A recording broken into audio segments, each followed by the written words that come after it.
She grabbed his wrist so hard her nails broke skin. Ethan Cole, a broke, exhausted single father who hadn't slept more than 4 hours in 3 years, stood frozen in a hotel doorway that wasn't his. Inside, a woman worth $2.3 billion stared at him with the most desperate eyes he had ever seen. "Don't say a word," she whispered. Then she pulled him into the room, turned to face 5 of the most powerful people in corporate America, and said, "This is my fiancé." Ethan had never met this woman before in his life, and that single lie was about to drag him into a war that would threaten everything he had, including his 7-year-old daughter. But here's the thing nobody expected.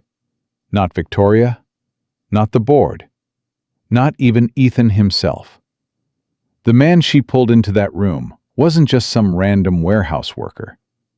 He was carrying a secret that could bring down every single person in that suite. Now, before we get into this story, drop a comment with the city you're watching from so I can see how far this story travels. And if you haven't already, hit that subscribe button and turn on notifications, because this one is going to take you places you didn't see coming. The elevator was late. Ethan Cole stood in the lobby of the Meridian Grand Hotel, holding a folder with his resume inside, and trying not to look like a man who didn't belong. His shirt was ironed, but not new. His shoes were polished, but worn at the heels.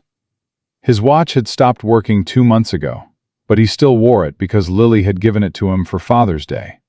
A $3 yard sale find she'd wrapped in crayon-covered newspaper. He pressed the elevator button again. A woman in a black blazer walked past him, looked him up and down, and kept walking. He was used to that. 36 years old, single father, night shift warehouse worker at a logistics company in Columbus, Ohio. He made $14.60 an hour, no benefits, no paid leave, and every other Friday, he sat in the parking lot of Lily's school and ate lunch alone in his truck because he couldn't afford the diner across the street. But today was different. Today, he had a real interview. A facilities management position at a company that operated out of this hotel's business wing. Stable hours, health insurance, a schedule that meant he could actually pick Lily up from school instead of paying Mrs. Delgado next door to do it. The elevator doors opened. He stepped in. A man in a hotel uniform glanced at him and said, "What floor?" I was told 14th floor? Suite 1412? The man pressed the button without expression. When the doors opened again, the hallway was quiet. Deep carpet, low lighting, the kind of silence that costs money. Ethan looked at the brass numbers on each door. 1408, 1410, 1412. He stopped. He straightened his tie, took a breath, knocked twice. Nothing happened. He knocked again. The door opened, but not the way he expected. It swung wide, fast, like someone had been standing right behind it. And there she was. Victoria Hart. He didn't know her name yet. He didn't know that the woman standing 5 feet from him controlled one of the largest real estate development firms in the country. He didn't know that her face had been on the cover of Forbes twice, and that she hadn't spoken to her own father in 9 years. All he saw was a woman in a gray suit, mid-40s, with eyes that looked like they were calculating 6 different outcomes at the same time. Behind her, 5 people sat around a conference table. 3 men, 2 women, all of them staring at him. One of them, an older woman with silver hair and a smile that didn't reach her eyes, leaned forward and said, "And who is this?" That was Margaret Hale, Victoria's stepmother. The woman who had spent the last 3 years slowly dismantling Victoria's control from the inside, one board vote at a time. Victoria didn't blink. She reached out and grabbed Ethan's wrist. Her grip was iron. Don't say a word, she whispered, so low only he could hear it. Then she turned to face the room. This, she said, her voice steady and absolute, is my fiancé. Ethan's brain stopped working. He opened his mouth. Nothing came out. Margaret's smile vanished. The man beside her, a sharp-faced investor named Richard Calloway, set his pen down slowly, like a man deciding whether to reload. Your fiancé, Margaret repeated. Yes. Since when? Since it became none of your business, Margaret. The room went cold. Richard leaned back in his chair. Victoria, this is a board matter. If you're entering into a personal union that could affect the leadership structure of this company, it doesn't affect anything, Victoria cut him off. Except your little arrangement. She was talking about the merger. The deal Margaret and Richard had been building for months. A merger that would fold Victoria's company into a larger conglomerate, with Richard's firm at the center. The terms required Victoria to marry into the partnering family, a strategic engagement. Old money logic wrapped in modern contracts. If Victoria was already engaged to someone else, the entire framework collapsed, and she knew it. Ethan stood there, still holding his resume folder, still trying to understand how a wrong hotel room had turned into this. Victoria squeezed his wrist once, hard, then let go. We're done here, she said to the room. I'll see you all at the quarterly review. Not before. Margaret stood slowly. This isn't over, Victoria. It never is with you. Margaret walked past Ethan without looking at him. Richard followed. The others filed out in silence. When the door clicked shut, Victoria exhaled like she'd been holding her breath for a year. Then she turned to Ethan. Who are you? She asked. I think I'm on the wrong floor. She stared at him. What? I had a job interview. Suite 1412. Facilities position. I think the front desk gave me the wrong room number. Victoria pressed her hand to her forehead. The facilities interviews are on the 4th floor. 1412 is my private meeting suite. So I just walked into a hostile board confrontation and got introduced as my fiancé. Yes. Ethan looked at the door. I should go. Wait. Ma'am, I don't know what just happened in here, but I'm not part of it. I know you're not. That's exactly why it worked. He turned back to her. What are you talking about? Victoria sat down, not in the power chair at the head of the table, in the one nearest the window, like a woman who was very tired of performing. Those people in this room are trying to take my company. My stepmother has been engineering a merger that would strip my voting authority.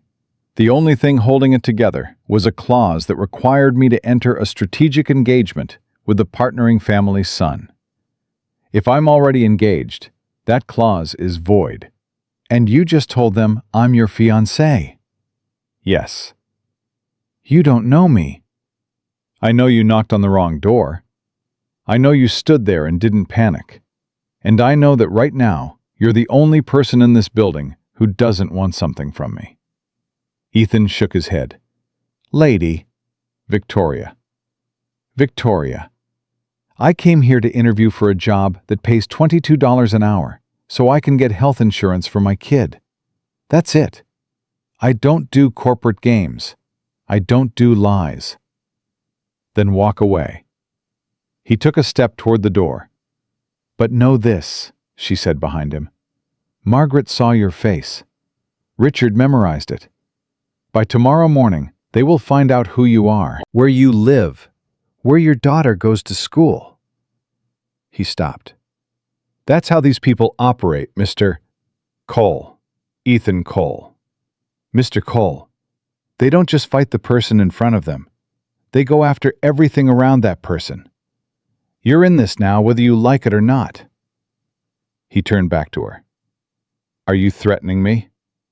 No, I'm warning you. There's a difference." He stood there for a long time. His hand was still on the door handle. His resume folder was bent from how hard he'd been gripping it. "What exactly are you asking me to do?" 2 weeks. That's all I need. 2 weeks of public appearances, a fabricated timeline. Enough evidence to make the engagement look real until the board vote passes and the merger clause expires. And then? Then it's over. You walk away. I restructure the board. We never see each other again. What do I get out of it? What do you need? He almost laughed. What did he need? He needed new tires. He needed a dentist appointment for Lily. He needed to stop eating ramen 4 nights a week so his daughter didn't have to. "I need my daughter safe," he said. "That's it. That's the only thing." Victoria nodded slowly. "I can make sure of that. And I have conditions." She raised an eyebrow. "My daughter is never involved. She doesn't appear in photos. She doesn't get used as some kind of story prop. She stays out of this completely." Agreed. No illegal cover-ups. If this thing blows up, I'm not going to prison for a lie I didn't start. Fair. And when it's over, the truth comes out. All of it. I'm not carrying someone else's secret for the rest of my life. Victoria looked at him like no one had spoken to her this directly in a very long time. "Agreed," she said quietly. He let go of the door handle. 2 weeks, he said. 2 weeks. And just like that, Ethan Cole, a man who had come to this hotel hoping for $22 an hour, walked into a lie worth $2.3 billion. He didn't go home right away. He sat in his truck in the hotel parking garage for 45 minutes, staring at the concrete wall in front of him, trying to make sense of what had just happened. His phone buzzed. A text from Mrs. Delgado. "Lily wants mac and cheese tonight. I told her to ask you." He typed back, "Tell her yes. I'll be home by 7. He put the phone down, picked it up again, put it down. He drove home. Lily was sitting at the kitchen table with her homework spread out and a juice box balanced on top of her math sheet. "Dad!" She jumped up. "Did you get the job?" He crouched down to her level. "Not exactly, sweetheart." "What happened?" He looked at her. 7 years old, gap-toothed, wearing a t-shirt with a dinosaur on it that she'd had since she was 5 and refused to throw away. "Something complicated happened," he said. "But I'm going to figure it out, okay?" "Okay." She paused. "Can we still have mac and cheese?" "Yeah, baby. We can still have mac and cheese." He made dinner. He helped her with her spelling words. He read her a chapter of the book they'd been working through, a story about a kid who finds a dragon egg in a library. When she fell asleep, he sat on the edge of her bed and watched her breathe. This was everything. This small apartment, this second-hand furniture, this kid who trusted him completely. And he had just agreed to lie to protect it. The first call from Victoria's team came at 6 in the morning. A woman named Claire, Victoria's chief of staff, spoke like someone who scheduled chaos for a living. "Mr. Cole, we need to build your profile. Employment history, social media presence, wardrobe assessment. Can you be at the Meridian by 9? "I have to drop my daughter at school first." "School starts at 8:15. Drop-off takes 12 minutes. Travel time from Lincoln Elementary to the Meridian is 23 minutes. You'll arrive at 8:50. That works." He stared at his phone. "How do you know where my daughter goes to school?" "Mr. Cole, I know your shoe size, your credit score, and the name of your landlord. This is what we do. The question is whether we're doing it for you or against you." He hung up without answering, but he showed up at 8:53. Claire met him in the lobby with a tablet, a garment bag, and an expression that said she had already judged him and was now deciding whether to revise that judgment. "You're 3 minutes late." "I hit a red light." "Leave earlier." She walked him through the plan. Press appearances, social media plants, a fabricated backstory. They'd met at a charity fundraiser 8 months ago, kept the relationship private, recently decided to formalize it. "Why private?" Ethan asked. "Because Victoria doesn't do public relationships. Everyone knows that. So a secret romance actually fits her pattern." "And me? What's my story?" "You're a facilities and systems consultant, independent. You've done project work for several firms, which is why there's no single employer trail." "That's a lie." "That's a narrative." "Same thing." Claire looked at him over her tablet. "Mr. Cole, do you know what's at stake here?" "Your boss told me." "No, she told you the business version. Let me tell you the real version. If Margaret Hale succeeds, Victoria doesn't just lose her company, she loses everything her mother built. Victoria's mother, Catherine Hart, founded Hart Development from nothing, built it for 20 years. When she died, Victoria was 24. Margaret married Victoria's father 6 months later and has been chipping away at the foundation ever since.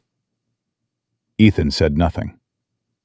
"This isn't a corporate game to Victoria," Claire continued. "This is about legacy, about not letting the people who waited for her mother to die finish taking what they started."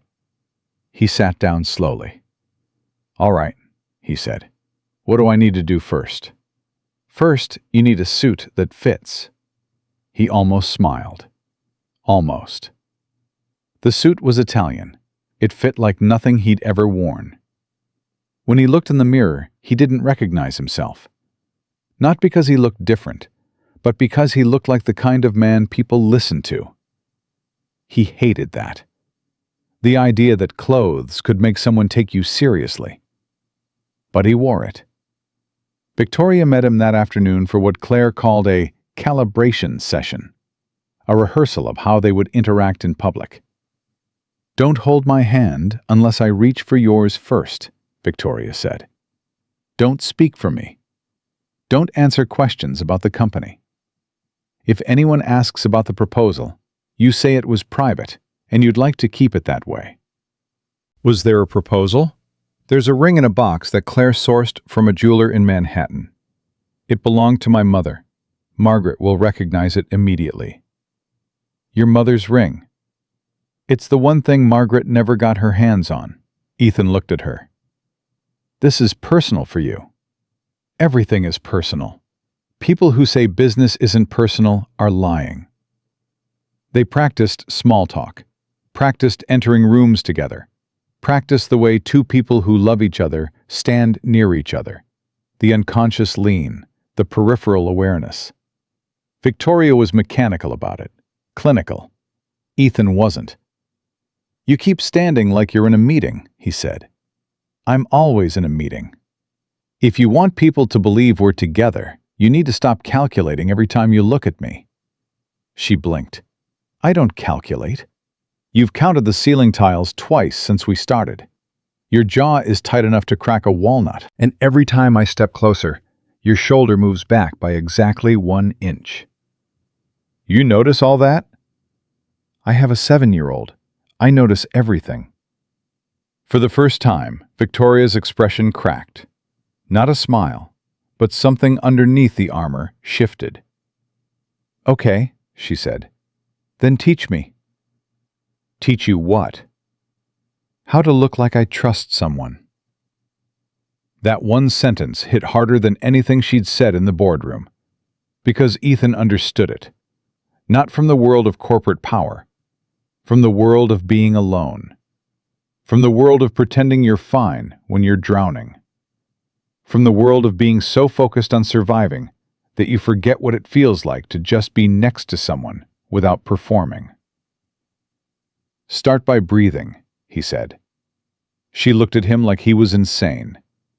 "I'm serious. Right now you're holding your breath. You don't even know it. Let your shoulders drop. Unclench your hands. She tried. It lasted about 3 seconds before her phone buzzed and her posture snapped back into place. "We'll work on it," he said. That night, he called Mrs. Delgado and asked if she could stay late with Lily the next 2 Fridays. "Everything okay, Ethan?" "Yeah, just some extra work." "You sound tired." "I'm always tired, Mrs. D." She laughed. "Lily told me today she wants to be a veterinarian. She said she's going to fix every dog that's ever been sad." He closed his eyes. "That sounds like her." "She's a good kid, Ethan. You're doing something right." He hung up and sat alone in his kitchen, staring at the suit hanging on the back of his closet door.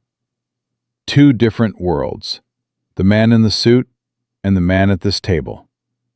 He didn't know yet which one was going to survive this. The next morning, Margaret Hale made her first move. A private investigator showed up at Ethan's apartment building, asking the neighbors about him. How long had he lived there? Did he have a wife? Did he have money problems? Did he drink? Mrs. Delgado told Ethan about it that afternoon. "Some man in a gray coat," she said, "asking questions about you. I told him nothing." "What did he look like?" "Like someone who gets paid to make trouble." Ethan's stomach dropped. He called Victoria immediately. "They're already investigating me. Someone came to my building." Victoria's voice went flat. "How fast?" "Within 24 hours. "That's Margaret. She doesn't wait." "Victoria, they're going to find out about Lily." Silence on the line. "I told you," he said, his voice low and hard. "My daughter stays out of this." "She will. I'll have Claire put security on your building. Discreet. No one will know." "I'll know." "Ethan, I understand you're scared." "Don't tell me I'm scared. I'm not scared. I'm angry. There's a difference." Another silence. "You're right," she said. "I'll handle it." She did. By the next morning, a plainclothes security team was monitoring his building from a parked SUV across the street. Claire sent him a text with a direct line to the team lead. "For emergencies only," she wrote. Ethan looked at the number and thought about what kind of life requires an emergency security line for a 7-year-old's apartment.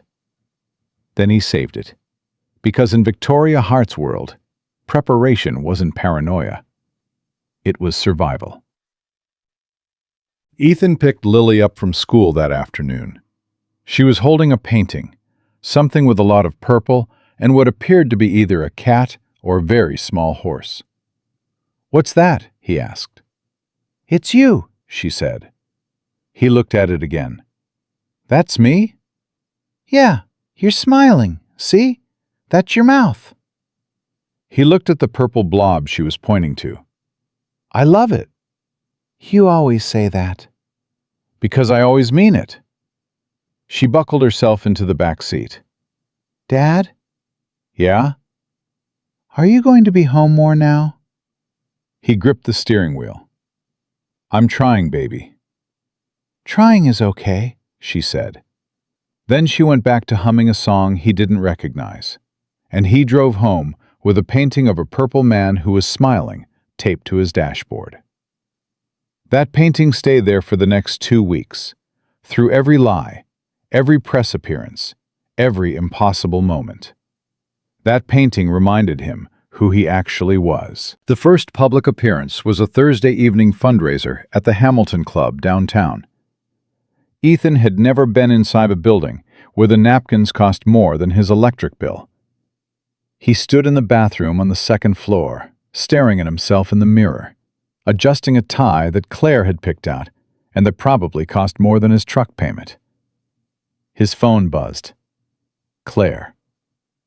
You're expected downstairs in 4 minutes. Victoria is already at the bar. Enter from the east hallway.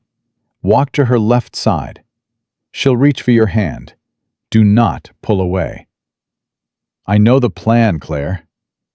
Knowing the plan and executing the plan are two different things, Mr. Cole. He hung up, looked at himself one more time. The man in the mirror looked calm, put together, confident. The man inside that suit was terrified. He walked downstairs, through a hallway lined with people who carried themselves like the world owed them something. Past waiters holding champagne trays, past conversations about market projections and vacation homes. And then he saw her. Victoria was standing near the bar with a glass of sparkling water, talking to a man Ethan didn't recognize. She was smiling, but it was the kind of smile that had been rehearsed 10,000 times. A weapon disguised as warmth. She turned, saw him, and something in her face shifted. Not dramatically, just enough. The performance version of her dimmed by about 10%, and something closer to relief flickered through. She reached for his hand. He took it. Her fingers were cold. "There you are," she said, and her voice carried just enough affection to sell it. The man she'd been talking to extended his hand. "Robert Stein, Heart Development Advisory Board. And you must be the mystery man everyone's talking about." Ethan shook his hand. "Ethan Cole." "Victoria's been keeping you well hidden." "That was my choice," Ethan said. "I'm not much for the spotlight." Robert smiled the way men smile when they're measuring you. "Funny, you picked the wrong woman for that," Victoria laughed. Not a real laugh, a calibrated one. "Robert, you'll have to forgive Ethan. He thinks privacy still exists." "In this world?" Robert raised his glass. "Good luck with that." He walked away. Victoria leaned close to Ethan without looking at him. That was good. Natural. I wasn't acting. Even better. They moved through the room together for the next 2 hours.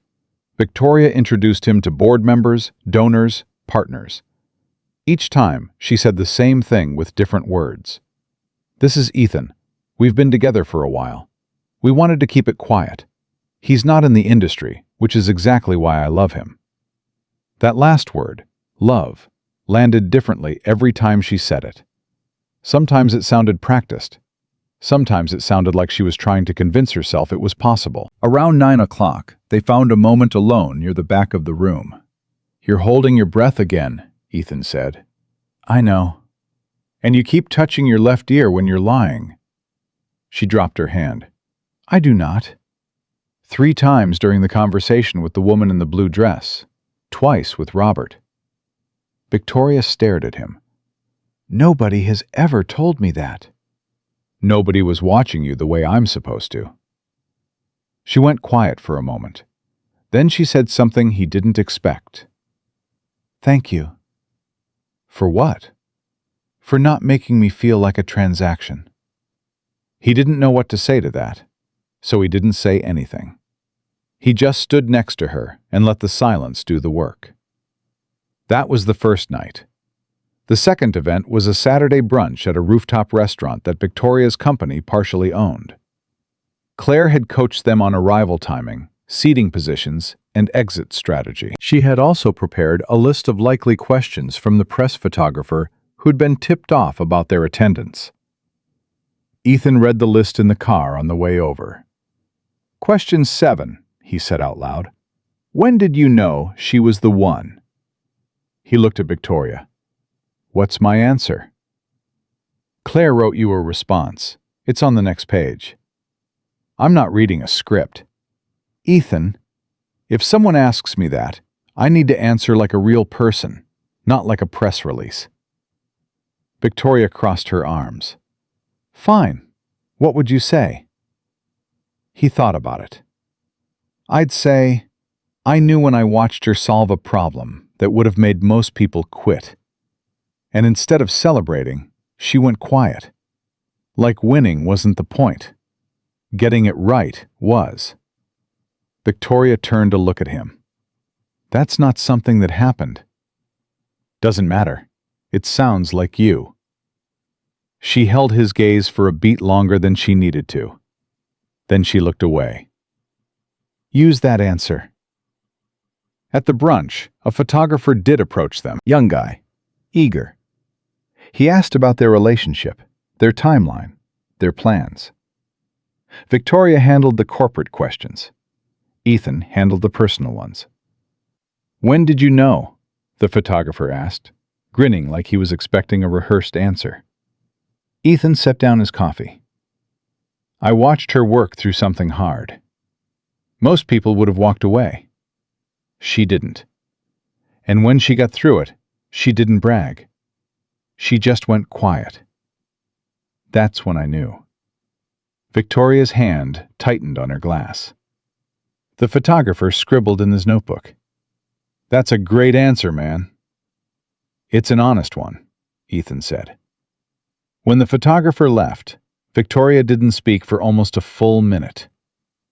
You okay? Ethan asked. No one has ever described me like that. Like what? Like someone worth staying for. He didn't know what to do with that either. So he drank his coffee and pretended the silence between them was comfortable, instead of loaded with something neither of them was ready to name. The first real attack came on day 5. Ethan was picking Lily up from school when his phone rang. Unknown number. He almost didn't answer. Mr. Cole, my name is Daniel Pruitt. I'm a journalist with the National Business Register. I'm writing a piece on Victoria Hart's personal life, and I'd like to confirm some details. I don't talk to press. I understand, but I have some information that might concern you. We've received documents suggesting your employment history contains significant gaps. There are also records indicating a financial hardship filing 2 years ago. Would you like to comment before we publish?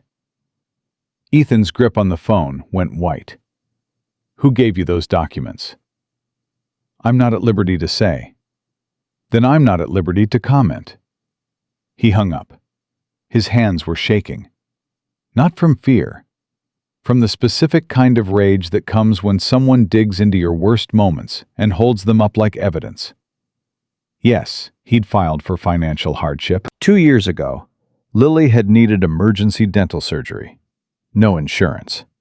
The bill was $4,000. He'd worked double shifts for 3 months and still couldn't cover it. The filing was the only way to keep the lights on. That wasn't a scandal. That was survival. He called Victoria. They're digging into my finances. A journalist named Pruitt. National Business Register. Victoria's voice turned sharp. Pruitt works for outlets that take planted stories. This is Margaret. I don't care who it is. They're going to publish my financial records. They're going to make me look like a con artist who's after your money. I'll have Claire contact the publication. We can... No. You're not going to fix this with a phone call. This is my life they're pulling apart. My daughter's life. Ethan, I know. Do you? Do you know what it feels like to have someone look at the worst year of your life and turn it into a headline? Silence. No, she said quietly. I don't. My worst years were handled by lawyers. That honesty stopped him. He expected defensiveness. He got truth. What do you want me to do? She asked. I want you to promise me that when this is over, every document they pulled, every file, every record, it all gets destroyed. Done. And I want Lily's name scrubbed from whatever they found. Completely. I'll have it handled tonight. He believed her. He didn't want to, but he did. The article ran 2 days later. It was softer than expected. Claire had gotten to the editor. The financial hardship filing was mentioned, but framed as old news. The tone was curious rather than hostile. But the damage was already spreading in quieter ways. Margaret didn't need a headline.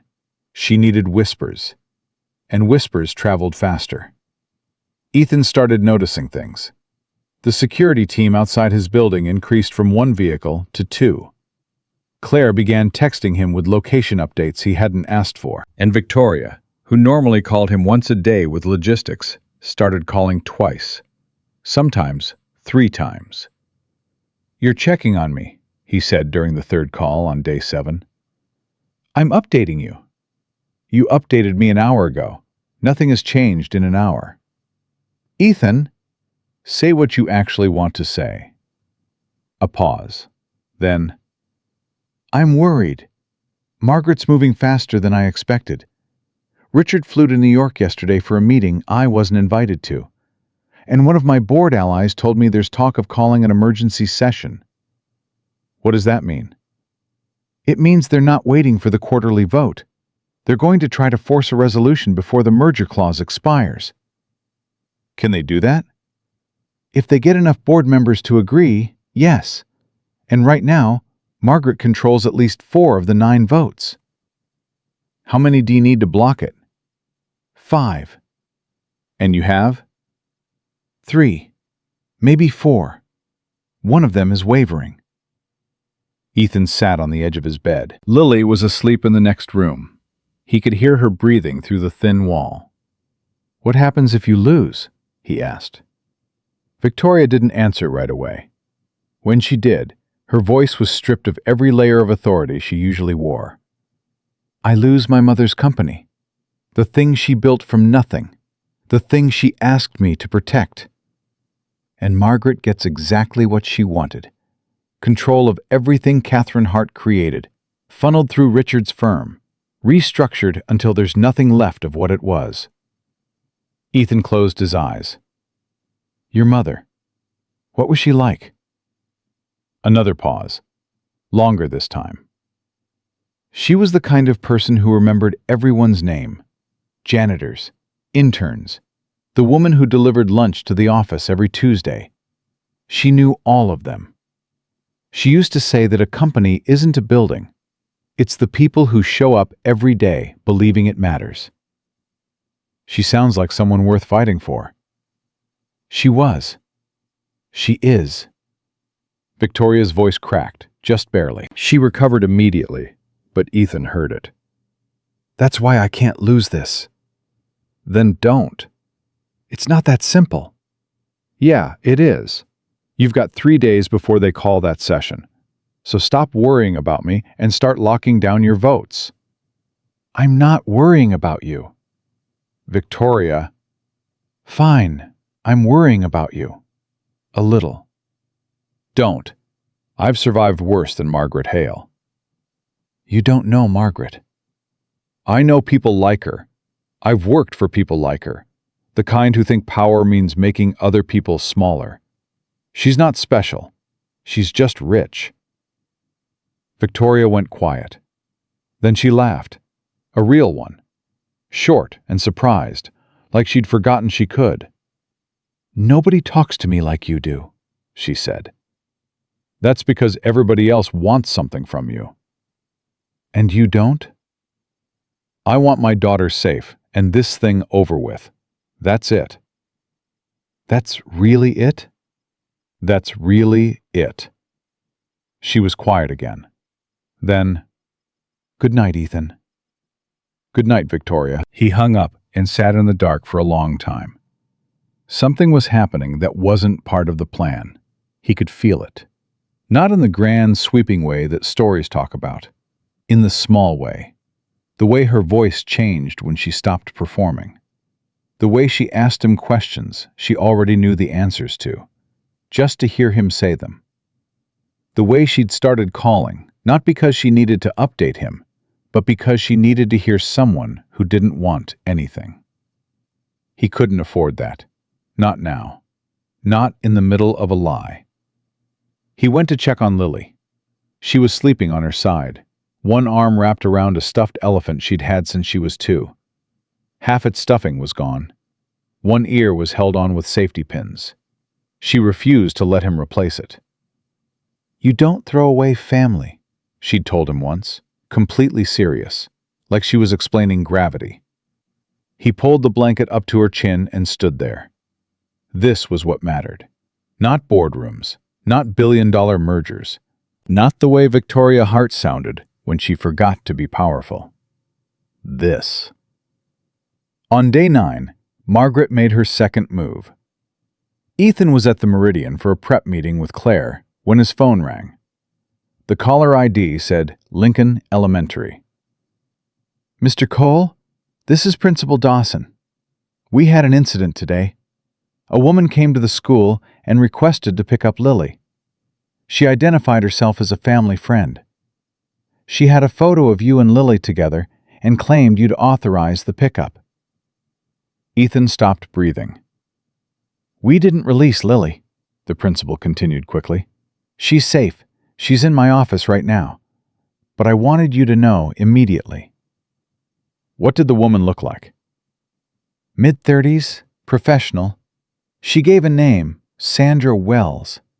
It wasn't on our authorized pickup list, so we followed protocol. "I'll be there in 15 minutes. He hung up and looked at Claire. "Someone tried to pick up my daughter from school." Claire's face went white. "Who?" "I don't know, but I'm going to find out." He drove to Lincoln Elementary faster than he'd ever driven anywhere. When he walked into the principal's office, Lily was sitting in a chair with her backpack on her lap, swinging her legs. "Dad!" She smiled like nothing had happened. He dropped to his knees and pulled her into a hug so tight she squirmed. "Dad, you're squishing me." "I know. I don't care." He held her for a long time. Then he looked at Principal Dawson. "I want to see the security footage." They reviewed it together. A woman in a dark coat, sunglasses, confident. She walked in like she belonged there, gave the name, showed the photo, and when the receptionist said she needed to verify with a parent, the woman simply turned and left. No argument, no explanation, just gone. Professional. Ethan called Victoria from the school parking lot. His voice was a blade. "Someone tried to take my daughter." The silence on the other end lasted 3 seconds. When Victoria spoke, her voice was different from anything he'd heard before. Not cold, not strategic. Afraid. "Tell me everything." He told her. Every detail. The name, the photo, the timing. "Sandra Wells is a name Margaret's people have used before," Victoria said. "It's not a real person. It's a cover identity for private investigators." "She sent someone to take my child." "She sent someone to scare you, to prove she could get close. That's Margaret's playbook. She doesn't act. She demonstrates capability." "I don't care what her playbook is. She went after Lily." "Ethan, listen to me." "No, you listen to me. We had a deal. My daughter stays out of this. That was the first condition, the only condition that mattered." And 9 days in, someone walked into her school with a photograph and tried to walk out with her. "I will handle this." How? How are you going to handle someone who thinks children are chess pieces? "The same way my mother would have. By winning, and by making sure Margaret never gets close enough to try again." Ethan stood in the parking lot with his daughter sitting in the back seat of his truck, humming a song, completely unaware that someone had tried to use her as a weapon. And he made a decision.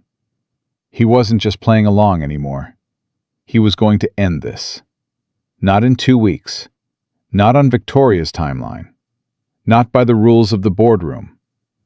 He was going to end it his way. Because Ethan Cole wasn't just a warehouse worker. He wasn't just a single father in a borrowed suit. He had a past that nobody in Victoria's world knew about yet. A skill set he'd buried for years. A reason he'd left his old career in silence. And Margaret Hale had just given him a reason to dig it back up. He buckled Lily into her seat. She looked at him through the rearview mirror. "Dad, are you mad?" "Not at you, sweetheart. Never at you." "You look like you're thinking really hard." "I am." "About what?" He started the engine. "About keeping a promise." That night, After Lily was asleep, Ethan sat at the kitchen table and opened a laptop he hadn't touched in 4 years. It was old, scratched. The battery barely held a charge anymore, but it still worked. And more importantly, everything he'd stored on it was still there. He stared at the login screen for a long time before typing the password. The desktop loaded. Folders he hadn't opened since another life. Another version of himself. A version that understood things most people never think about. How buildings talk to each other through networks. How security systems breathe through digital veins. How every access log and timestamp tells a story, if you know how to read it. Before the warehouse, before Lily, before everything collapsed, Ethan Cole had been a systems security and infrastructure analyst for a company called Ridgeline Industrial Solutions. Mid-size firm, government contracts, facility management for high-security buildings across the Midwest. He was good at it. Not good the way people say when they mean competent. Good the way people mean when they say someone sees what nobody else can see. He could walk into a building, look at the security architecture, and tell you within an hour where every vulnerability lived. Digital, physical, human. He read systems the way musicians read sheet music. Not just the notes, but the spaces between them. And then someone died. A coworker named Marcus Reed, 29 years old, married, 1 kid on the way. Marcus had flagged a structural flaw in a facility that Ridgeline was managing under a federal contract. The ventilation system in a chemical storage wing was cycling contaminated air back into the workspace. Marcus filed a report. The report was buried. 3 weeks later, Marcus collapsed during a routine inspection. Toxic exposure. He never woke up. Ethan had seen the original report. He'd seen it get erased from the system. He'd watched his supervisor scrub the digital trail and replace it with a falsified maintenance log that showed full compliance. He went to management. They told him to let it go. He went to the project lead. The project lead told him that if he pushed this, he'd never work in the industry again. He went to an attorney. The attorney told him that without the original digital records, he had no case. But Ethan had copies. He'd pulled them from the system before they were deleted. Timestamps, access logs, the original report with Marcus's name on it. He turned them over to a federal investigator. Ridgeline lost the contract. 2 executives were indicted. The facility was shut down. And Ethan's career was over. Not officially. Nobody fired him. Nobody blacklisted him on paper. But the calls stopped. The contracts dried up. References disappeared. Within 6 months, the man who'd been one of the best infrastructure analysts in the region couldn't get a call back for a maintenance job. He moved to Columbus, started over, took the warehouse position because it was the only thing that didn't require a reference from an industry that had erased him. Lily was 2 years old at the time. Her mother had left when Lily was 8 months old. No note, no forwarding address, just gone. So Ethan carried it all. The grief, the anger, the guilt of knowing that doing the right thing had cost him everything except the one person who mattered most. He closed that laptop 4 years ago and swore he'd never go back. But Margaret Hale had sent someone to his daughter's school, and that changed everything. He opened the first folder, then the second, then the third. His fingers moved across the keyboard with a speed that surprised even him. Muscle memory. Like riding a bike, except the bike was a forensic data analysis tool, and the road was a network of corporate access logs. He worked until 2 in the morning. Then he slept for 3 hours, got up, made Lily breakfast, dropped her at school, and drove to the Meridian. Claire met him in the lobby. She looked at him and stopped. "You look different," she said. "I need access to the hotel's security system." "Excuse me?"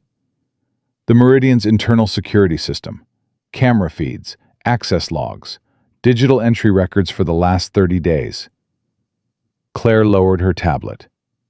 "Mr. Cole, you're a facilities consultant in our cover story. You don't actually have clearance for—" "I'm not asking as part of the cover story. I'm asking because someone tried to take my daughter yesterday, and I intend to find out who sent them and how they got a photograph of me and Lily that only someone inside this building could have taken." Claire stared at him. "The photo they used at the school," Ethan continued. "It was taken inside the Meridian lobby. Day 2, when I arrived for the wardrobe fitting. That photo was captured by someone with access to the hotel's internal camera feeds, or by someone standing close enough to take it with a phone. Either way, it means Margaret has someone inside this building." Claire's expression shifted. Not surprise, recognition. Like she'd suspected the same thing, but hadn't been able to prove it. "I need to talk to Victoria," she said. "Then let's talk to Victoria." They found her in the 14th floor suite. She was on the phone, pacing, speaking in a low, clipped voice that meant she was managing a crisis. When she saw Ethan, she ended the call. "What happened?" "I need access to your hotel's security infrastructure," Ethan said. "Why?" "Because Margaret has a mole inside the Meridian. Someone captured a photo of me in the lobby on day 2 and passed it to the woman who tried to pick up Lily. That photo didn't come from a public source. It came from inside." Victoria looked at Claire. Claire nodded slowly. "There's something else," Ethan said. He took a breath. This was the part he'd been dreading. "I haven't been completely honest with you about my background." Victoria's eyes narrowed. "Meaning what?" "I'm not just a warehouse worker. Before Lily, I worked in systems security and infrastructure analysis, government contracts, high clearance facilities. I left the industry after a whistleblower situation that killed my career." Victoria sat down. "You're telling me this now?" "I'm telling you this now because yesterday changed the rules. You brought me in to play a role. I agreed to protect my daughter. But playing the role isn't enough anymore. Margaret isn't just trying to win a board vote. She's willing to use a child. That means the threat is personal now, and personal threats require a personal response." "What are you proposing?" "Give me access to the Meridian security architecture, the digital entry logs, the camera network, the internal communications system. Give me 48 hours, and I'll find your leak." Victoria studied him, really studied him, like she was seeing a person she hadn't met before, standing in the body of someone she thought she knew. "Claire," she said, without breaking eye contact with Ethan. "Get him full access. Every system. No restrictions." "Victoria, the legal exposure alone—" "Claire, do it." Claire left the room. Victoria stood and walked to the window. Her back was to him. Her hands were clasped behind her, and Ethan noticed they were trembling. "Why didn't you tell me?" she asked. "Because it didn't matter. You needed a fake fiancé. You didn't need my resume." "It matters now." "Yeah, it does." She turned around. "A whistleblower situation. What happened?" "A man died because the company I worked for buried a safety report. I pulled the records before they could erase them and turned them over to a federal investigator. The company lost their contract. 2 executives were charged, and I became the guy nobody would hire." "You did the right thing." "I know. And it cost you everything." "It cost me a career. Not everything. I still have Lily." Victoria's jaw tightened. "Ethan, if you do this, if you dig into Margaret's operation and she finds out, she won't just come after your reputation. She'll come after you legally." She'll try to have you charged with unauthorized access, corporate espionage, whatever her lawyers can make stick. I know the risks. Do you? Because the last time you went up against a powerful organization, you lost your livelihood. This time, you could lose your freedom. And if I don't do this, the next person Margaret sends won't just walk into Lily's school and ask to pick her up. They'll find a way that works. Victoria flinched. It was small, but he saw it. I'm not doing this for you, he said. I need you to understand that. I'm doing this because a woman I've never met decided my daughter was acceptable collateral in a business dispute. And that's not something I walk away from. I would never ask you to. Good. Then stay out of my way and let me work. Claire returned with access credentials 20 minutes later, a temporary badge, network logins, a secure terminal in a room on the 12th floor that had been cleared for his use. Ethan sat down at the terminal and went to work. The Meridian security system was enterprise grade, multiple layers, encrypted logs, partitioned camera networks with tiered access. Most people would look at this architecture and see a wall. Ethan saw a map. He started with the camera feeds from day 2, his arrival at the lobby, the wardrobe fitting with Claire. He tracked every camera angle, every timestamp, every person who appeared in frame within the 30-foot radius. At 11:47 a.m., he found it. A man in a hotel uniform, standing near the concierge desk, angling a phone toward the lobby entrance. The angle matched the photo that had been used at Lily's school. Same perspective, same framing. Ethan pulled the man's employee ID from the hotel's human resources database. Jonathan Mayer, front desk assistant, hired 4 months ago. 4 months. Right around the time Margaret had begun accelerating the merger push. He dug deeper. Mayer's employment records were clean, but his personal financial records told a different story. Deposits, regular, consistent, coming from a shell account that Ethan traced through 3 layers of corporate filings before hitting a wall. He called Claire. Jonathan Mayer, front desk, hired 4 months ago. He's your leak. How do you know? Because he took the photo that was used to try to abduct my daughter, and he's been receiving payments from an account that traces back to a holding company with ties to Richard Calloway's investment firm. Silence on the other end. I'm sending you the evidence chain now, Ethan said. Timestamps, camera captures, financial records. It's all documented. Ethan, this is extraordinary work. This is Tuesday for me. Or it used to be. He didn't stop there. Over the next 24 hours, he pulled apart the Meridian's entire digital history related to Victoria's board meetings. Every access log, every door entry, every email that had been sent from the hotel's internal network during board sessions. And he found something that changed everything.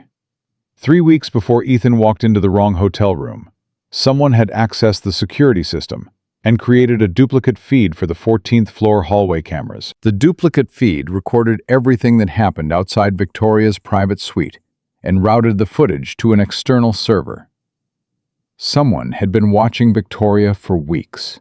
Every meeting, every visitor, every conversation that happened in that hallway. Ethan traced the duplicate feed to the same shell account connected to Jonathan Mayer. But the technical work required to create the feed was beyond Mayer's capability. Someone with real expertise had set this up. Someone who understood enterprise security architecture. He followed the trail for another 6 hours, through server logs, through network routing tables, through a series of encrypted connections that most analysts would have given up on after the second layer. At 4 in the morning, he found the origin point.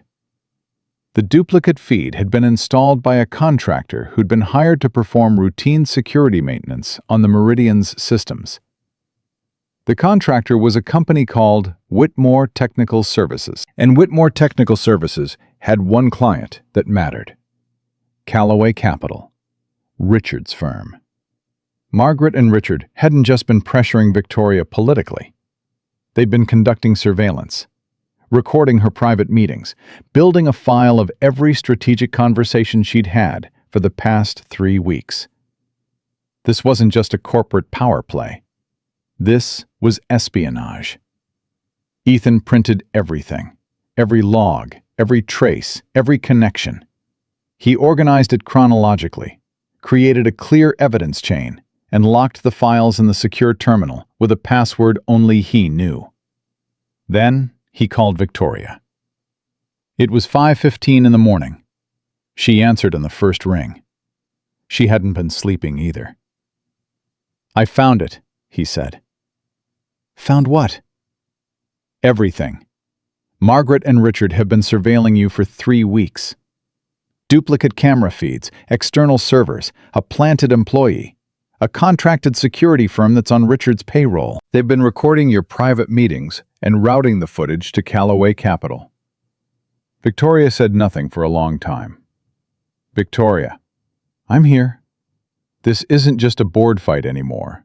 This is illegal surveillance, corporate espionage. If we bring this to the right people, it doesn't just stop the merger. It ends Margaret and Richard entirely." "How solid is the evidence?" "Airtight, time-stamped, documented from source to destination. Every link in the chain is verifiable." "Ethan," her voice cracked, just barely. "How did you do this in 24 hours? "Because this is what I do, what I used to do. And because someone threatened my kid, and I don't sleep when that happens." "I don't know what to say." "Don't say anything yet. We need to figure out how to use this. If we go public too early, Margaret's lawyers will try to suppress it. If we wait too long, they might discover that their system has been compromised and destroy the evidence." "The emergency board session. It's in 2 days. "Then that's our window." "You want to present this at the board meeting?" "I want to walk into that room with the truth and put it on the table in front of every person who's been pretending Margaret is just a concerned board member. I want Richard to see his own surveillance logs projected on a screen in front of his peers. And I want Margaret to know that the man she tried to intimidate by going after his daughter is the same man who just dismantled her entire operation in 24 hours. Victoria was silent again. But this time, the silence felt different. It wasn't shock. It wasn't fear. It was something that sounded like hope. "Ethan," she said, "when this is over, regardless of what happens, I want you to know something." "What?" "I pulled you into this room because I was desperate. I used you because I was afraid. And I told myself it was strategy. But the truth is, I saw a man standing in a doorway who didn't look like he wanted anything from me. And in that moment, that was the most powerful thing anyone had ever offered." He leaned back in his chair. The secure terminal hummed quietly in front of him. The evidence was locked. The plan was forming. And somewhere across the city, a 7-year-old girl was sleeping with a 1-eared stuffed elephant, completely unaware that her father was about to walk into a fight that could change everything. "Victoria," he said. "Yes?" "I need you to do something for me." "Anything." "In 2 days, when we walk into that boardroom, I need you to trust me. Not the way you trust Claire. Not the way you trust your lawyers. I need you to trust me the way I trust my daughter when she tells me she's okay. Completely. Without checking." "I don't know if I know how to do that." "Then learn. You've got 2 days." He hung up and sat in the quiet room for a long time. The evidence on the screen in front of him was enough to end careers. Maybe enough to start criminal investigations. Maybe enough to save a company that a dead woman had built from nothing.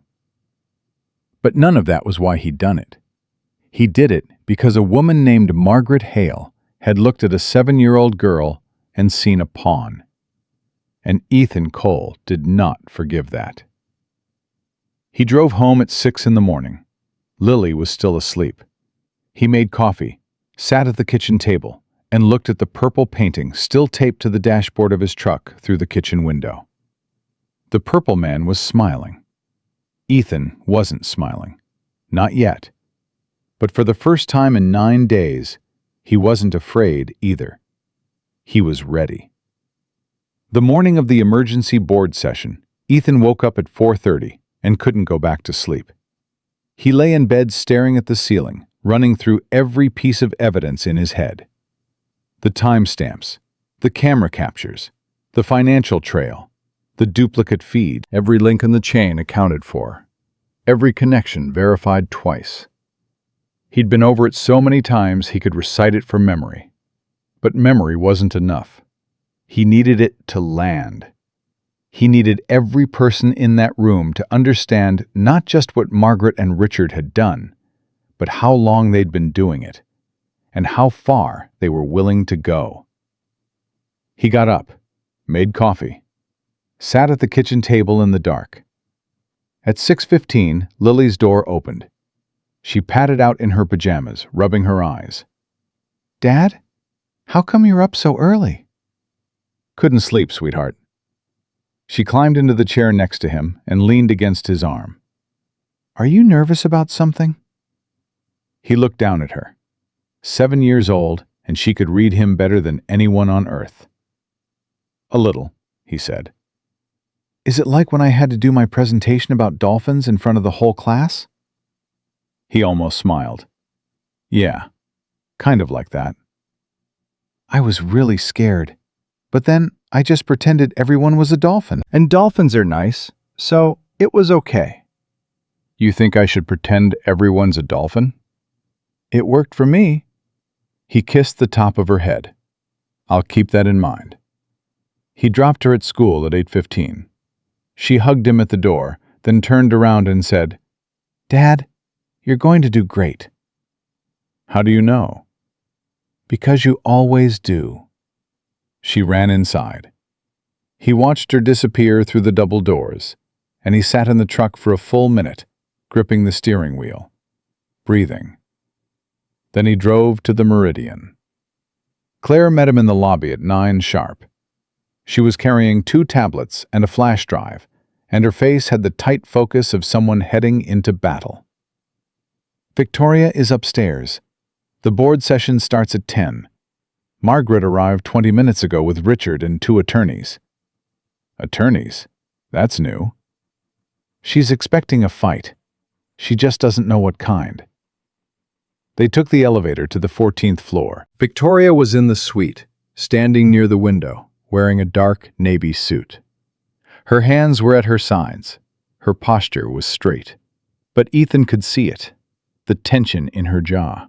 The way her right hand kept closing and opening, like she was squeezing something invisible.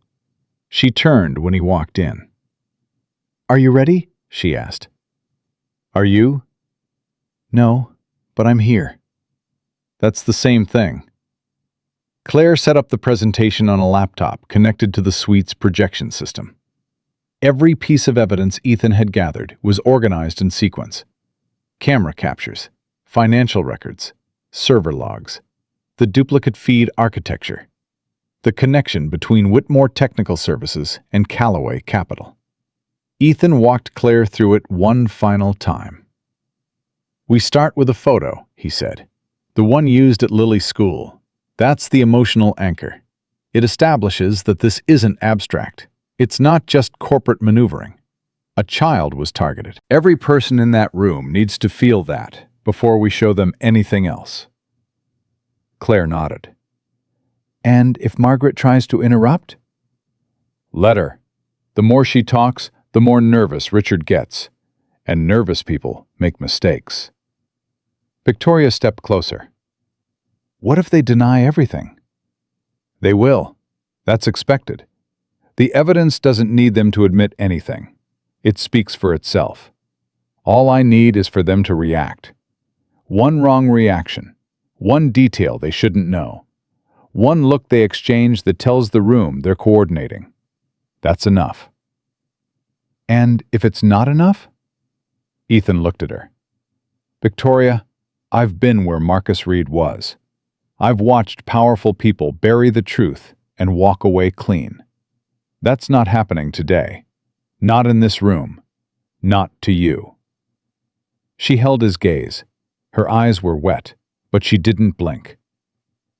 Okay, she whispered. Let's go. The boardroom was on the same floor, 3 doors down. A long, polished table, 9 chairs, a screen at the far end. Margaret Hale was already seated at the head of the table, which was a power move so obvious it almost made Ethan laugh. Richard Calloway sat to her right, his posture relaxed, a leather portfolio open in front of him. The 2 attorneys flanked them, both young, both sharp, both clearly there to project legal authority. The other board members filtered in one by one. Some looked uncomfortable. Some looked curious. One, a woman named Patricia Dunn, whom Claire had identified as a potential ally, looked directly at Ethan and gave the slightest nod.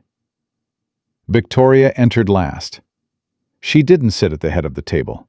She didn't challenge Margaret's position. She sat in the middle, directly across from Richard, and placed her hands flat on the table. Ethan sat beside her.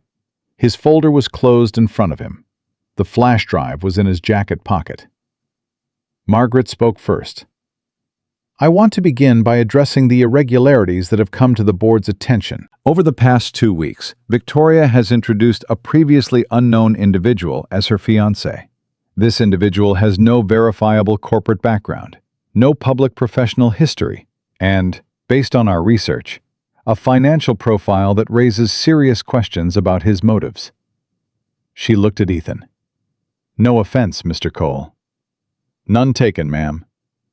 Furthermore, Margaret continued, we have received information suggesting that this engagement may be a fabrication designed to circumvent the merger agreement. If true, this constitutes a breach of fiduciary duty and grounds for immediate leadership review. She turned to the board. I'm requesting a formal vote to suspend Victoria's authority, pending an independent investigation. Victoria said nothing. Richard spoke next. I want to add that Calloway Capital remains committed to the merger. We believe it represents the best path forward for Hart Development and its shareholders. But we cannot move forward if the CEO is actively obstructing the process through deception. Smooth, rehearsed, every word placed like a chess piece. Victoria still said nothing. Margaret frowned.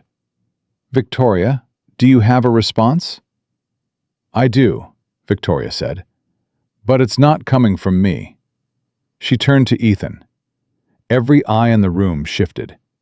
Ethan stood up slowly. He buttoned his jacket.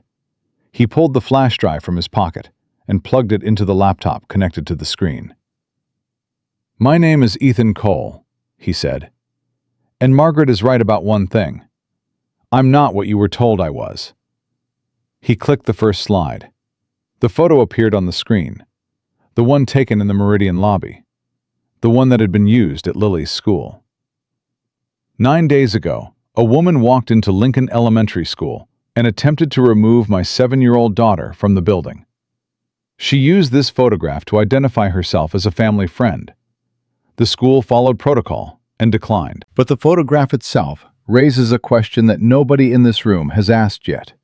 He paused. Where did it come from? He clicked to the next slide. The security camera footage from the Meridian lobby. The timestamp. Jonathan Mayer, angling his phone. This photo was taken by Jonathan Mayer, a front desk employee at this hotel, on my second day here. Mayer was hired 4 months ago, the exact same time Margaret Hale began accelerating the merger negotiations. Margaret's face didn't change, but her left hand moved to the table's edge and gripped it. Mayer has been receiving regular payments from a shell account traced through 3 layers of corporate filings to a holding company. He clicked again. Financial records, account numbers, transaction dates. That holding company is a subsidiary of Callaway Capital. Richard's pen stopped moving. But Mayer isn't the real problem, Ethan continued.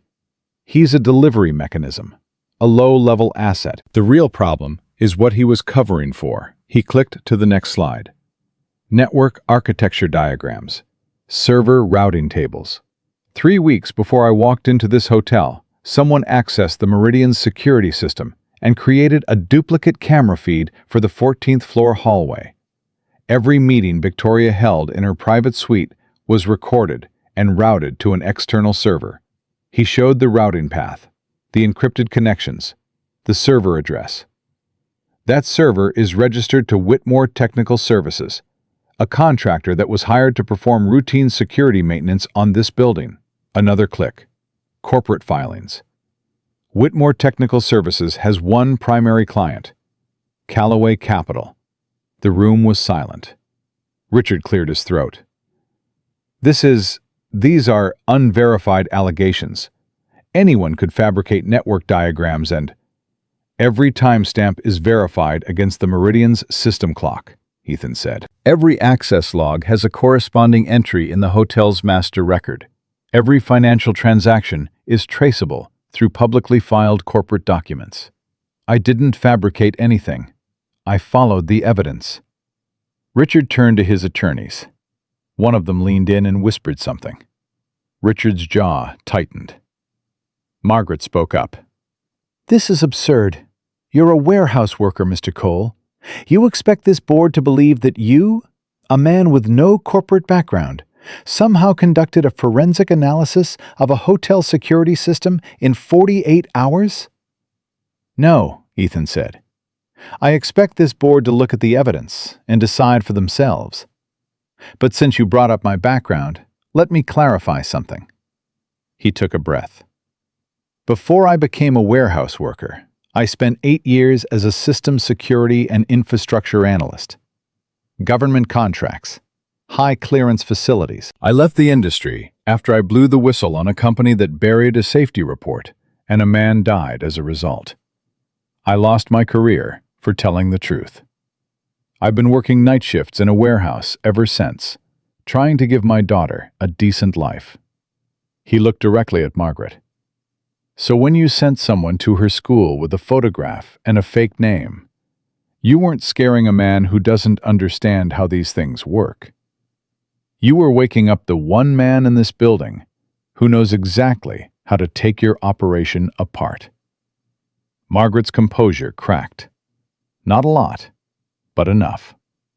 Her eyes moved to Richard, just for a second, a flicker, and Patricia Dunn caught it. "Richard," Patricia said, her voice calm and sharp, "can you explain why Callaway Capital is connected to a firm that was surveilling Victoria's private meetings?" That's not. Whitmore provides general services to dozens of clients. Any connection is coincidental." "Coincidental," Ethan repeated. He clicked to the final slide. A side-by-side comparison. Whitmore's contract with the Meridian. Whitmore's single client filing with Callaway Capital. Dated the same month. Whitmore was contracted to perform security maintenance on this building. During that maintenance, they installed a duplicate camera feed that routed to your server. The contract was signed the same month your firm began pushing the merger. And you're calling it coincidental. Richard's attorney leaned in again. Richard pushed him away. "This is a setup," Richard said, his voice rising.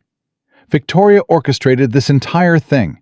She plants a fake fiancé, gives him access to private systems, and then has him manufacture evidence to discredit—" "Manufacture?" Ethan said. "Mr. Callaway, the surveillance architecture was installed 3 weeks before I walked into this hotel. I didn't exist in Victoria's life when your team was recording her meetings. The timestamps prove that, unless you're suggesting she planned to grab a stranger from a hotel hallway 3 weeks in advance." Richard stopped talking. His face was red. His hands were flat on the table, pressing down hard, like he was trying to hold himself in place. Margaret stood up. I've heard enough. This is a transparent attempt to— Margaret, Patricia interrupted. Sit down. Margaret turned to her. Excuse me? I said sit down. We have evidence in front of us that suggests illegal surveillance of our CEO, conducted by a firm financially connected to the party pushing the merger. Before anyone votes on anything, I want an independent review of every document Mr. Cole has presented. Another board member, a man named Warren Cross, who had been silent the entire meeting, spoke up. I second that, and I want Whitmore Technical Services subpoenaed. This is a board meeting, not a courtroom, Margaret snapped. Then maybe it should be, Warren said. The room erupted. Board members talking over each other, attorneys hubbling, Richard pulling out his phone and typing furiously. Ethan stepped back from the screen. He'd done what he came to do. Victoria was still seated. Her hands were still flat on the table. But she wasn't shaking anymore. She was watching the room fracture around Margaret, and her expression was something Ethan hadn't seen before. It wasn't triumph. It wasn't relief. It was grief. The kind that comes when you finally see how deep the betrayal goes. He sat down next to her, quietly, without a word. She leaned toward him, just slightly. Not enough for anyone to notice. Just enough for him to feel it. Thank you, she whispered. Don't thank me yet. I'm not thanking you for winning. I'm thanking you for staying. The vote came 90 minutes later. The merger was rejected, 6-3. Margaret and Richard voted in favor. One other board member who'd been wavering joined them. But it wasn't enough. Patricia Dunn moved for an immediate internal investigation into the surveillance evidence. Warren Cross seconded. It passed unanimously. Even Margaret voted yes, because voting no would have been an open admission. Richard packed his portfolio and left without speaking to anyone. His attorneys followed. Margaret stayed. She walked up to Victoria after the room emptied. You think this is over? Margaret said. Her voice was low and tight, like a wire about to snap. No, Victoria said. I think this is the beginning of you answering for what you've done. I did what was best for this company. You did what was best for yourself. There's a difference. My mother knew it, I know it, and now the board knows it. Margaret looked at Ethan. Her eyes were cold. Not angry. Something worse. Calculating. Like she was already planning the next move. You've made a powerful enemy, Mr. Cole. I've had those before. I'm still here. Margaret walked out. The door closed behind her. And then it was just Ethan and Victoria, alone in the room where everything had just changed. Victoria sat down heavily. She pressed her hands to her face and breathed. Long, ragged breaths that shook her whole body. Ethan didn't touch her, didn't speak.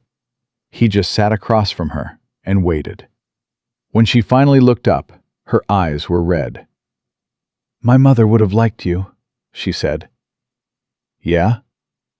She would have said you're the kind of man who doesn't know how brave he is, which is exactly what makes him brave. Your mother sounds like she was a lot smarter than me. Victoria laughed. Wet, broken, real. What happens now? Ethan asked. Now the investigation runs its course. Richard's firm will be audited, Whitmore will be subpoenaed, and Margaret will either resign or be removed. And you? I keep the company, but I don't keep it the way I've been running it. Things have to change. Governance, transparency, accountability. I can't fight corruption by being just as opaque as the people I'm fighting against. That sounds like growth. It sounds terrifying. Same thing. She looked at him for a long time. Then she said the thing he'd been expecting and dreading in equal measure. And what about us? There is no us, Victoria. There was a deal. I know, but I'm not asking about the deal. What are you asking? I'm asking if the man who just stood in front of 9 people and told the truth about who he is, I'm asking if that man walks away now and goes back to pretending he's just a warehouse worker. I am a warehouse worker. You're a lot more than that. You proved it today. He stood up, walked to the window, looked out at the city that didn't know his name and didn't care. Victoria, I came here for a job interview. I got pulled into a lie. I stayed to protect my daughter, and I told the truth because that's what I do, even when it costs me.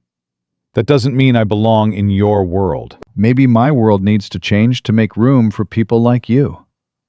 Maybe, but that's your work to do, not mine. She nodded slowly. You're leaving. The deal is done. The merger is dead. The investigation is open. You don't need a fake fiancé anymore. I wasn't asking the fake fiancé to stay. That landed hard. Harder than he expected. He felt it in his chest, in the place where he'd been carefully not feeling anything for the past 11 days. I need to go home, he said. I need to pick up Lily. I need to make her dinner. I need to read her a chapter about a kid who found a dragon egg. And I need to figure out what my actual life looks like now that this is over. Victoria stood. She walked to him, stopped about 2 feet away, close enough to touch. She didn't.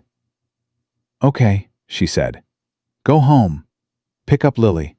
Make her dinner. Okay. But Ethan. Yeah? The door that opened by mistake. I don't think it was a mistake. He didn't answer that. He couldn't, because if he opened that door inside himself right now, he wasn't sure he could close it again. He picked up his folder, unplugged the flash drive, put it in his pocket. He walked to the door of the boardroom, put his hand on the handle, and then Lily's voice echoed in his head. The thing she'd said that morning at school drop-off. You're going to do great, Dad, because you always do. He turned around. Victoria? Yes? Saturday, 6 o'clock. There's a diner on 5th and Maple called Rose's. Lily loves their grilled cheese. The coffee is terrible. Victoria blinked. Are you asking me to dinner? I'm asking you to show up. As yourself. Not as a CEO. Not as Catherine Hart's daughter. Not as the woman who grabbed a stranger's wrist in the hotel room. Just you. Just me. Just you. She pressed her lips together. Her chin trembled once, then steadied. I'll be there, she said. He nodded once, opened the door, walked out. And for the first time in 11 days, the weight on his shoulders didn't feel like a lie. It felt like a choice. Ethan picked Lily up from school that afternoon and drove straight home without stopping. No calls, no texts, no Claire, no Victoria. Just the sound of Lily in the back seat telling him about a boy in her class who had sneezed so hard his juice box exploded, and how the teacher had to use an entire roll of paper towels, and how everyone laughed except the boy, who cried, so Lily gave him half her cookie. That was kind of you, Ethan said. He was sad, Dad. You can't just watch someone be sad. He looked at her in the rear-view mirror and thought about how a 7-year-old understood something that billion-dollar boardrooms never figured out. They went home. He made spaghetti. She set the table with mismatched plates and a napkin folded into something she called a swan, but looked more like a crumpled fist. They ate together, and for the first time in almost 2 weeks, Ethan didn't check his phone once. After dinner, Lily pulled out the dragon egg book and handed it to him. Chapter 12, she said. The egg is about to hatch. He read to her. She fell asleep somewhere around page 4, curled against his side with her mouth slightly open and her hand still resting on the page, like she didn't want the story to leave without her. He carried her to bed. tucked the blanket around her, stood in the doorway. 11 days ago, he'd stood in this exact spot and made a decision to protect her by walking into a lie. Now the lie was over. The board had voted. The investigation was open. Margaret's machinery was crumbling. But the lie had changed him. Not in the ways he expected, not in the ways that showed on the outside. It had reminded him of who he used to be, the man who could walk into a room and see what nobody else could see. The man who'd risked everything once to tell the truth and paid for it with his career. The man who'd buried that version of himself so deep he'd almost forgotten it existed. Ethan Cole, warehouse worker, single father, survivor. And also Ethan Cole, the man who'd taken apart a corporate espionage operation in 48 hours because someone went after his daughter. Both of those men were real, and for the first time, he didn't feel like he had to choose between them. He went to bed, slept 6 hours straight, the longest stretch in 2 weeks. The next 3 days were quiet, deliberately quiet. He went back to his warehouse shift, clocked in, loaded pallets, ate lunch in his truck, clocked out. Picked up Lily, made dinner, read the book. Same routine he'd had for 4 years. But it felt different now. Not smaller, just clearer. On Wednesday, Claire called him. "The investigation is moving faster than expected," she said. Whitmore Technical Services turned over their records voluntarily. Richard's attorneys are negotiating. The board has scheduled a formal governance review for next month. And Margaret? She resigned from the board this morning, quietly. No public statement. Her attorneys are managing the exit. She's not fighting it? She's smart enough to know when to retreat. She'll protect her personal assets and disappear into another board somewhere. People like Margaret don't go away, Mr. Cole. They relocate. What about Victoria? She's restructuring. New governance protocols. Independent oversight committee. She's also eliminating every board position that was appointed during Margaret's tenure. That's a lot of change. She said you told her that growth sounds terrifying. I said it sounds like the same thing. Claire paused. Mr. Cole, may I say something personal? You've been tracking my shoe size and credit score for 2 weeks, Claire. I think we're past formality. Victoria has run this company for almost 20 years. In that time, I've never seen her trust anyone the way she trusted you in that boardroom. Not a single person. And I've been with her for 12 of those years. Ethan didn't say anything. That's not nothing, Claire said. I just wanted you to know. She hung up. Ethan sat in his truck in the warehouse parking lot and stared at the purple painting on his dashboard. Lily's version of him. Smiling. Purple. Lopsided. He wondered what Lily's version of Victoria would look like. Saturday came. Ethan ironed a clean shirt. Not the Italian suit, not the rehearsed version of himself. A blue button-down he'd owned for 3 years that Lily said made him look like a dad on a TV show. He combed his hair, put on his watch, the broken yard sale watch that still told the wrong time. Where are we going? Lily asked. She was wearing her dinosaur shirt, the one from when she was 5. It barely fit anymore, but she refused to give it up. Roses. Really? Can I get the grilled cheese with the extra pickles? You can get whatever you want. Can I get 2 grilled cheeses? Let's start with 1 and see how it goes. They drove to Rose's.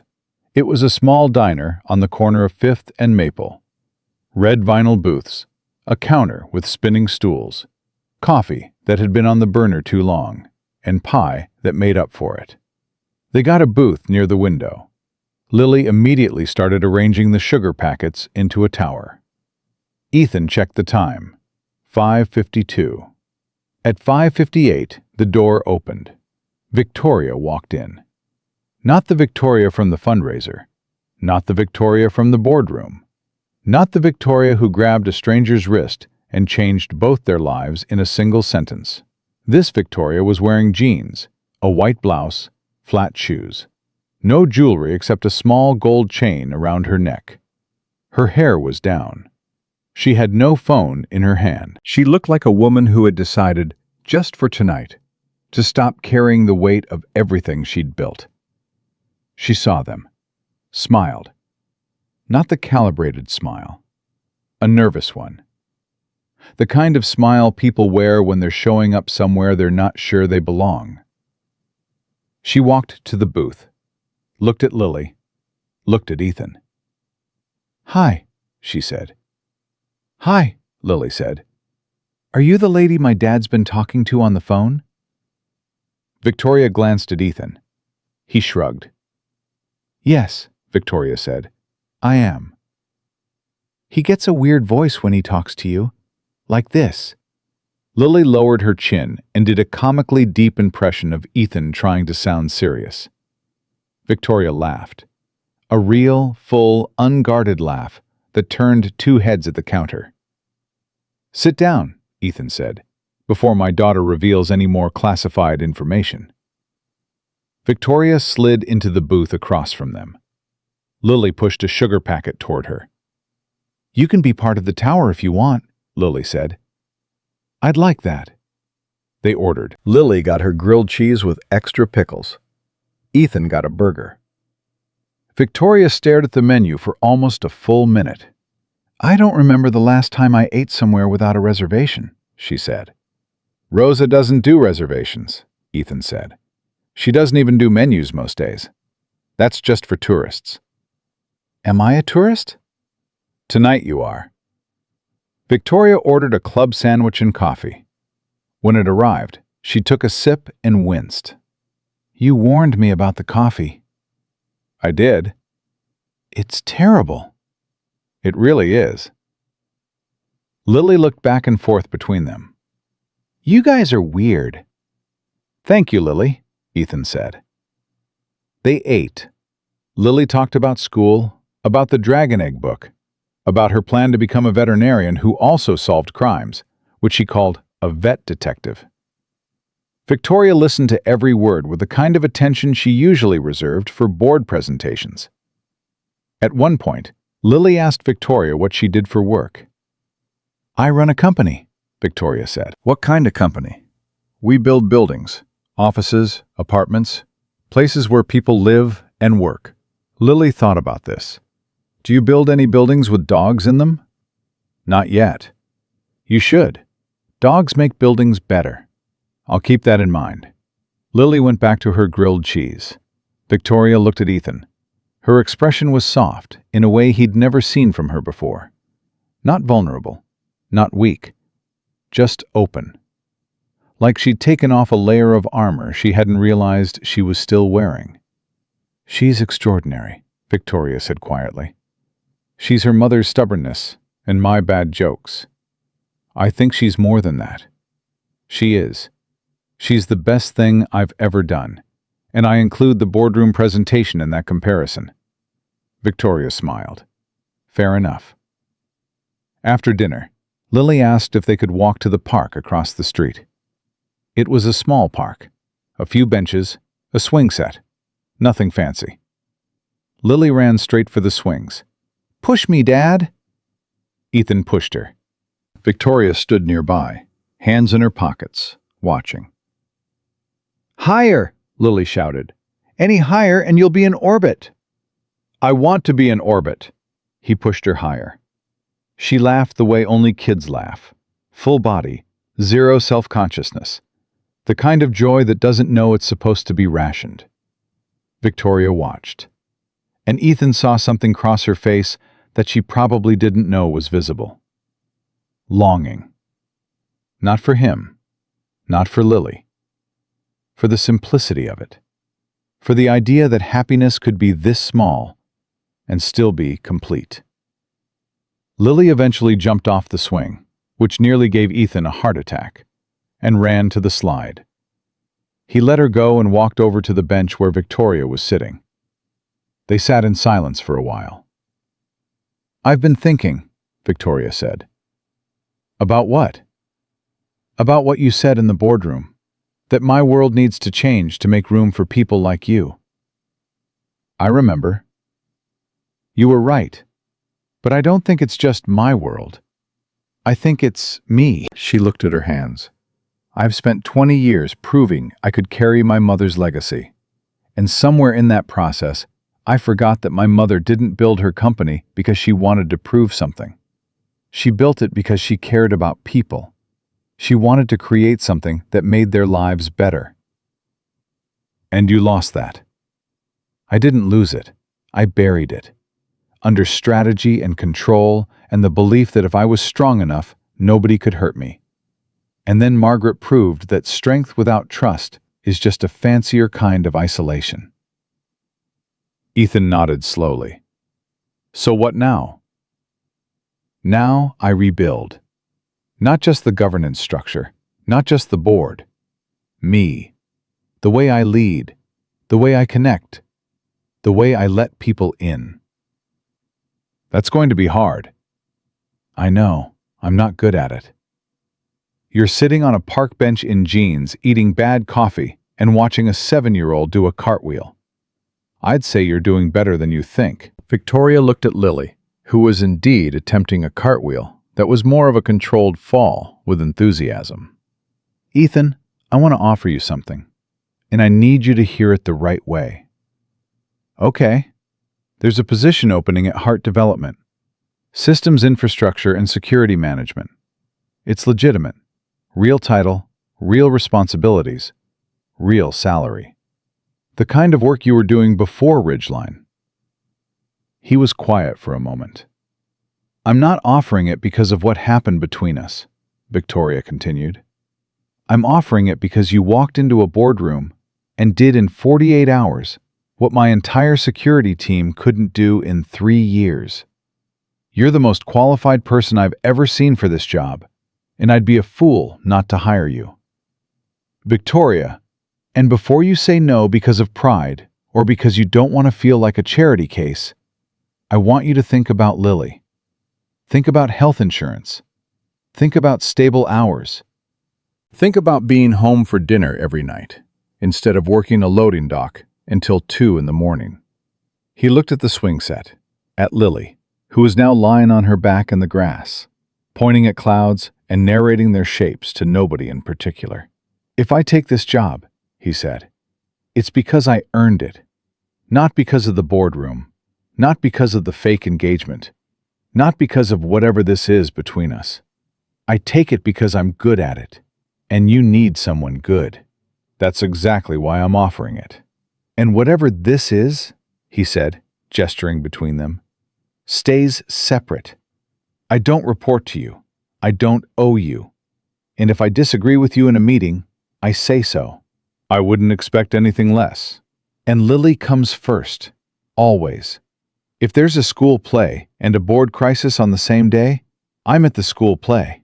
Ethan, if there's a school play and a board crisis on the same day, I'd like to be at the school play too. He looked at her. She looked back. No performance, no calculation, no armor.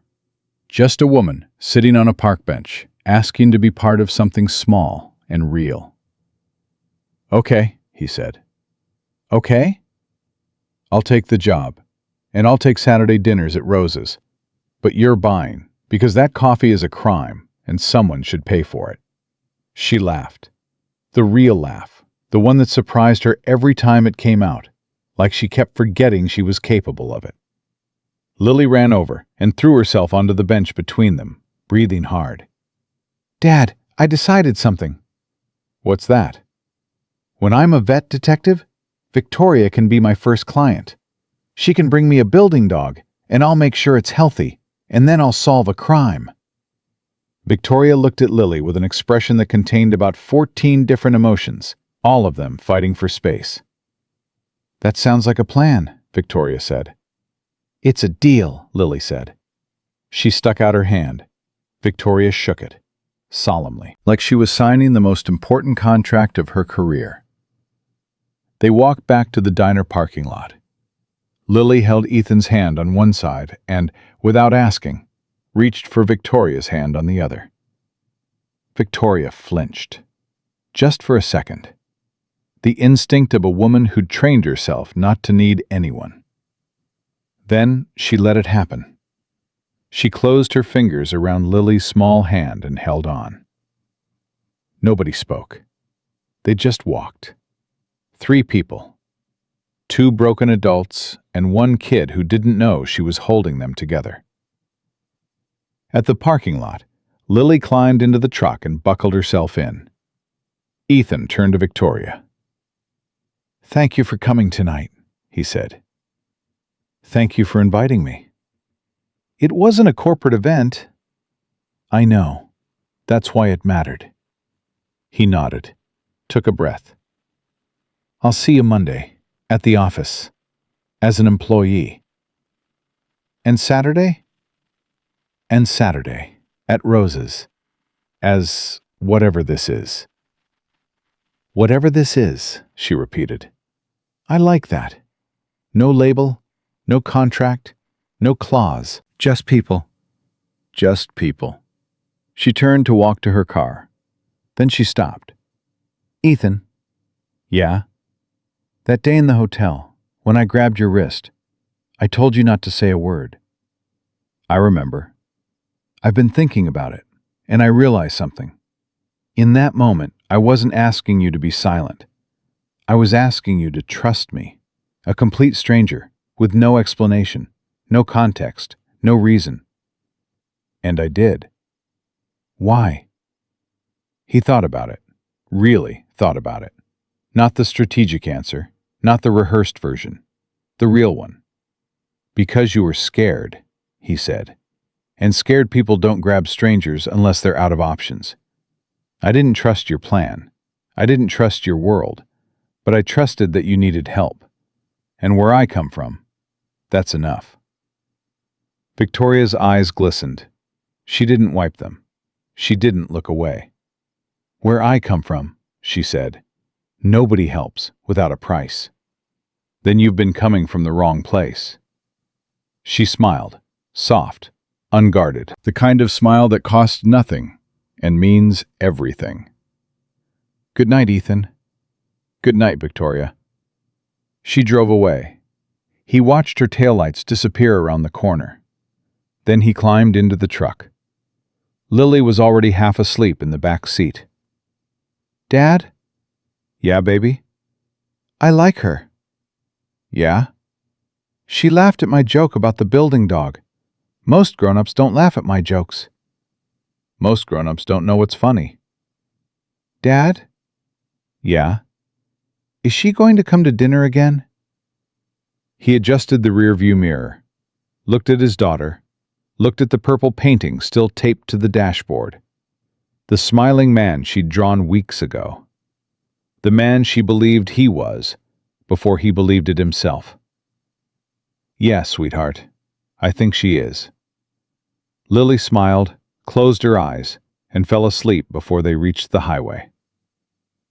Ethan drove home through streets he'd driven 1,000 times. Past the warehouse where he'd spent 4 years moving boxes in the dark. Past Lincoln Elementary, where Lily learned her spelling words and gave cookies to crying boys. Past the apartment building where Mrs. Delgado kept the porch light on because she knew he always came home late. Everything looked the same, but he didn't.